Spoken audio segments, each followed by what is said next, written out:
শুরুতেই ঢাকা প্রিমিয়ার লিগের খবর। কাল শুরু চতুর্থ রাউন্ড। মিরপুরে পারটেক্সের বিপক্ষে লড়বে চ্যাম্পিয়ন আবাহনী, মোহামেডানের প্রতিপক্ষ ব্রাদার্স। আর বিগ ম্যাচে প্রাইম ব্যাংক খেলবে লেজেন্ডস অফ রূপগঞ্জের বিপক্ষে। সবগুলো ম্যাচ শুরু হবে সকাল ৯টায়।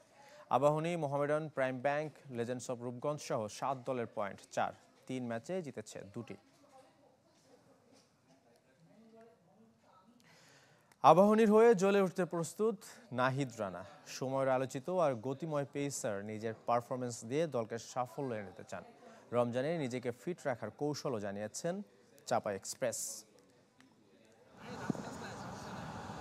ম্যাচের দিন রোজা না রাখলেও বিশ্রাম আর অনুশীলনের দিনগুলোতে ঠিকই রোজা রাখেন নাহিদ রানা। রমজান মাসে ক্রিকেট খেলায় নিজেকে ফিট রাখতে বাড়তি মনোযোগী চাঁপাইনবাবগঞ্জ এক্সপ্রেস। প্র্যাকটিসে সবসময় চেষ্টা করি যে রোজাটা কেমনে রাখা যায়, কারণ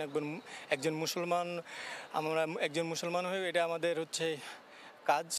গত কবছরের ধারাবাহিকতায় এবারও ঢাকা প্রিমিয়ার লিগ রোজায়, তাই পবিত্র এই মাসে ক্রিকেট থেকে দূরে থাকার সুযোগ নেই নাহিদ রানার জন্য।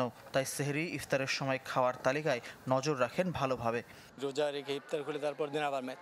তো ভাজা পোড়ার চাইতে আমি মনে করি ভালো জিনিস খাওয়া ভালো, যেমন যেসব জিনিসগুলো শরীরে পানি ধরে রাখবে, শসা, তরমুজ, আরও অনেক কিছু আছে, ফল, ফ্রুটস, তারপর ডাব। ইনজুরি ব্যবস্থাপনার সাথে মানিয়ে নিতে বিশ্রামে ছিলেন নাহিদ রানা। খেলা হয়নি প্রথম ২ ম্যাচ। তৃতীয় ম্যাচে ফিরেই নিয়েছেন ২ উইকেট। রূপগঞ্জ টাইগার্সের বিপক্ষে জিতেছে তার দল। যে কটি ম্যাচ খেলবেন সেখানে ধারাবাহিকতা ধরে রাখতে চান।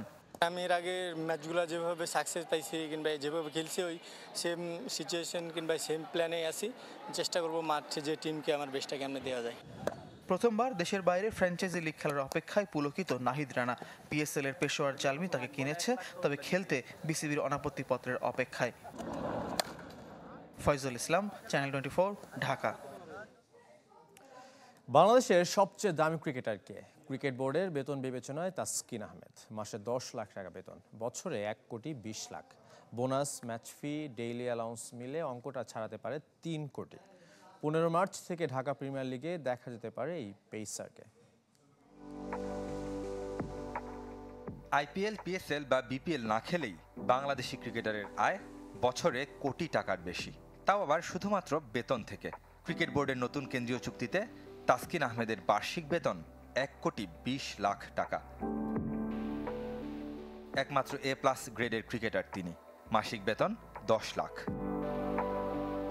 পরিশ্রম যে কখনো বৃথা যায় না তার জ্বলজ্যান্ত উদাহরণ ঢাকা এক্সপ্রেস। ২০১৯ বিশ্বকাপে ইনজুরিতে দলের অংশ হতে না পারার পর পুনর্জন্ম হয়েছে পরের বছরই। প্রতিনিয়ত ছাড়িয়ে যাচ্ছেন নিজেকে। সবশেষ ২০২৪ সাল কাটিয়েছেন স্বপ্নের মতো। আন্তর্জাতিক ক্রিকেটে ৩ ফরম্যাট মিলিয়ে নামের পাশে ৬৩ উইকেট। জায়গা পেয়েছেন উইজডেনের বর্ষসেরা একাদশে। সবশেষ বিপিএল এর এক মৌসুমে রেকর্ড গড়া ২৫ উইকেট নিয়েছেন। ৩ ফরম্যাট খেলায় শুধু বিসিবি থেকে তাসকিনের আয়ের অঙ্কটা ছুঁতে পারে ৩ কোটি। বেতনের সঙ্গে যোগ হবে ম্যাচ ফি, বোনাস। নতুন কাঠামোয় টেস্টে বোনাস ৮ লাখ, ওয়ানডেতে ৪ আর টি-20তে ২.৫ লাখ। এবছর বাংলাদেশ খেলবে অন্তত ৬ টেস্ট, ২১ ওয়ানডে, ২২ টি-20।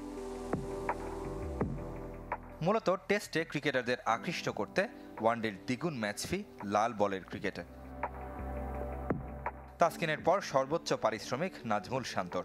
এ ক্যাটাগরির ক্রিকেটার হিসেবে ৮ লাখ, আর অধিনায়ক হওয়ায় বাড়তি আরও ৮০,০০০ টাকা ঢুকবে শান্তর অ্যাকাউন্টে।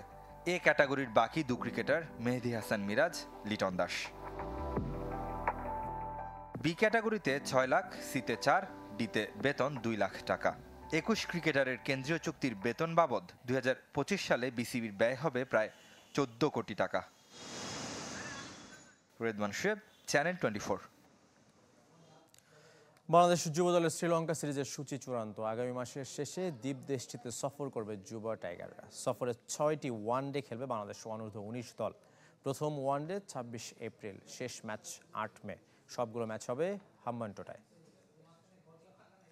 দেশের ১ নম্বর gas stove RFL gas stove, যা বেশি তাপেও ফাটে না আর হ্যাসেল ফ্রি অটো ইগনিশন নিশ্চিত করে ঝামেলাহীন রান্না। আরএফএল গ্যাস স্টোভ, নিরাপদ ও ঝামেলাহীন। এবার ফুটবলের খবর। সৌদি আরবে বিশ্রামের পর অনুশীলনে ফিরছে বাংলাদেশ দল। রাত ৯টায় প্রথমবার জাতীয় দলের সাথে অনুশীলনে নামবেন ইতালি প্রবাসী ফাহমিদুল ইসলাম। ফুটবলারদের সামর্থ্য অনুযায়ী ৬০ থেকে ৯০ মিনিট মাঠে কার্যকরী ফুটবল খেলার মতো ফিট করছে কোচিং স্টাফ। সিনিয়রদের পাশাপাশি পিয়াস আহমেদ নোভা, শাকিল আহাদ, তপুদের মতো তরুণরাও ভারত ম্যাচের জন্য নিজেদের প্রস্তুত রাখছেন। গুরুত্বপূর্ণ ম্যাচ সামনে রেখে ফুটবলারদের মাঝে বেশ এনার্জি আর আত্মবিশ্বাস খুঁজে পাচ্ছেন হেড কোচ হাভিয়ার কাব্রেরা। আর সপ্তাহখানেক সৌদি আরব থাকবে বাংলাদেশ দল। 17 মার্চ ঢাকা ফিরবে, 20 মার্চ যাবে ভারত। অনুশীলন ম্যাচ নিয়ে এখনও সিদ্ধান্ত হয়নি। সিনিয়র রাকিব ভাই আছে, তারপরে মুরসালিন ভাই আছে, তারপরে নতুন প্লেয়ার আলামিন, আবার আমি। So tough, I think tough হবে, বাট সমস্যা নেই। অ্যাজ এ নাম্বার 9 হিসেবে আমি এখানে ফাইট করব, এবার ইনশাল্লাহ খেলা ট্রাই করব। আমার পজিশনে সিনিয়র প্লেয়ার আছে, তারা অনেক দিন ধরে খেলতেছে ন্যাশনাল টিমে, তাদের অনেক এক্সপিরিয়েন্স আছে। তো আমি চেষ্টা করব আমি আমার সর্বোচ্চটা দিয়ে খেলার এবং টিমে জায়গা করে নেওয়ার।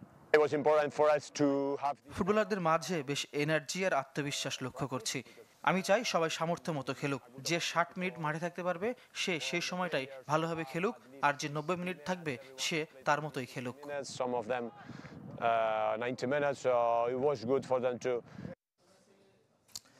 এদিকে হোম অর অ্যাওয়ে পদ্ধতিতে হচ্ছে না সাফ চ্যাম্পিয়নশিপ। কেন্দ্রীয়ভাবে এক ভেন্যুতে হবে টুর্নামেন্ট। মঙ্গলবার নেপালের কাঠমান্ডুতে অনুষ্ঠিত সাফ নির্বাহী কমিটির সভায় এই ব্যাপারে প্রস্তাব এসেছে, তবে এখনও ভেন্যু ও তারিখ চূড়ান্ত হয়নি। সাফ সভাপতি কাজী সালাউদ্দিন সভায় সভাপতিত্ব করেন, তবে সময় স্বল্পতায় পুরনো পদ্ধতি থেকে পিছু হটেছে। তবে সাফের মার্কেটিং পার্টনার স্পোর্ট 5-এর প্রতিনিধিও বৈঠকে উপস্থিত ছিল।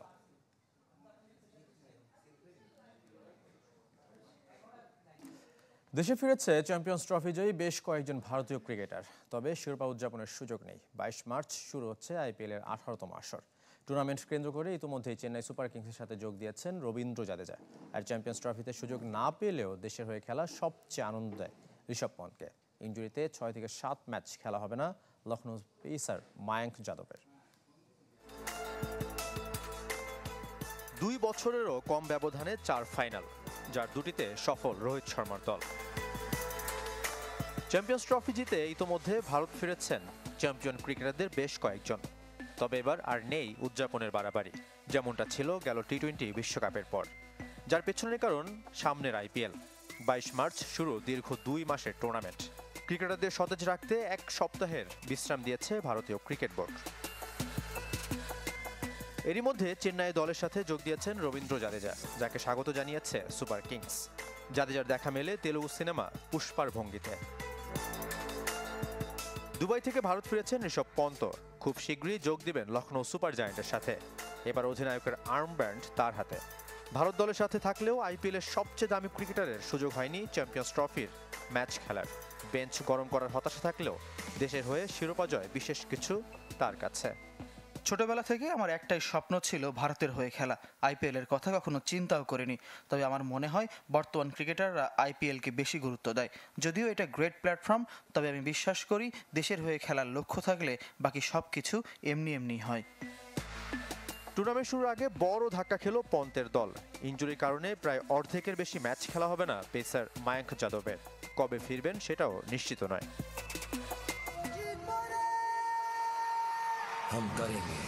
এদিকে ট্রফি ট্যুরের অংশ হিসেবে কলকাতায় পৌঁছেছে আইপিএল শিরোপা। হলুদ ট্যাক্সিতে করে শিলিগুড়ি দুর্গাপুরের পর কলকাতায় ট্রফি। এখানেই স্বাগতিক কলকাতা ও রয়্যাল চ্যালেঞ্জার্স বেঙ্গালুরুর ম্যাচ দিয়ে শুরু হবে আইপিএলের 18তম আসর।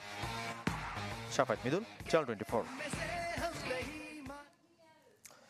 টেস্ট ক্রিকেটের 150 বছর পূর্তির আয়োজন আগেই চূড়ান্ত ছিল, তবে এবার তাতে যুক্ত হলো গোলাপি বলে দিবারাত্রির টেস্ট। 2027 সালের মার্চে হবে অস্ট্রেলিয়া ইংল্যান্ড এই টেস্ট। ঠিক 150 বছর আগে 1877 সালে যে মাঠে যে তারিখে শুরু হয়েছিল টেস্ট ক্রিকেটের পথ চলা, সেখানে সেই 2 দলের ম্যাচ দিয়েই তা উদযাপনের ব্যবস্থা করছে ক্রিকেট অস্ট্রেলিয়া। মেলবোর্ন ক্রিকেট গ্রাউন্ডে 11 মার্চ শুরু হয়েছিল প্রথম টেস্ট। গোলাপি বল ও দিবারাত্রির টেস্টের যাত্রা শুরু হয়েছিল অস্ট্রেলিয়া থেকেই। 150 বছর পূর্তির আয়োজনকে স্মরণীয় করে রাখতে ও সময়ের পার্থক্যের কারণে ইংল্যান্ডের দর্শক টানতে এমন উদ্যোগ বলে জানিয়েছে স্বাগতিকরা। যুক্তরাজ্যের সবচেয়ে বড় স্টেডিয়াম বানানোর ঘোষণা দিয়েছে Manchester United. New Old Trafford নামে এই স্টেডিয়ামের আসন হবে 1 লাখ। খরচ হবে 2 বিলিয়ন পাউন্ড, টাকায় 31,420 কোটি। স্টেডিয়ামটির অবস্থান হবে বর্তমান ওল্ড ট্রাফোর্ডের পাশেই। ডিজাইন ছাতা আকৃতির। নতুন স্টেডিয়ামের নির্মাণ শেষ হলে পুরনোটি ভেঙে ফেলা হবে, যা কিনা গত 115 বছর ধরে রেড ডেভিলদের হোম ভেন্যু। নতুন স্টেডিয়াম নির্মাণ হলে ৯২,০০০ মানুষের কর্মসংস্থান হবে, তৈরি হবে ১৭,০০০ নতুন বাড়ি। প্রতি বছর প্রায় £৭.৫ বিলিয়ন যোগ হবে ইংল্যান্ডের অর্থনীতিতে।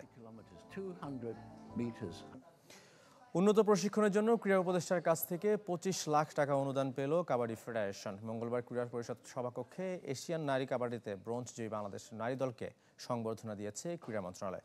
সেই অনুষ্ঠানে পদকজয়ীদের অভিনন্দন জানানোর পাশাপাশি ক্রীড়া উপদেষ্টা আসিফ মাহমুদের পক্ষে অনুদানের ঘোষণা দেন ক্রীড়া সচিব রেজাউল মাকসুদ জাহিদি। অনুষ্ঠানে ক্রীড়া পরিষদ সচিব আমিনুল ইসলাম, ফেডারেশন সহসভাপতি হাফিজুর রহমান খান, সাধারণ সম্পাদক SM নেওয়াজ সোহাগ সহ কর্মকর্তারা উপস্থিত ছিলেন। এর আগে নেপালের বিপক্ষে সিরিজ জেতায় পুরুষ দল এবং এশিয়ান কাবাডিতে ব্রোঞ্জ জেতায় নারী দলকে ৫ লাখ টাকা করে অর্থ পুরস্কার দিয়েছে ফেডারেশন।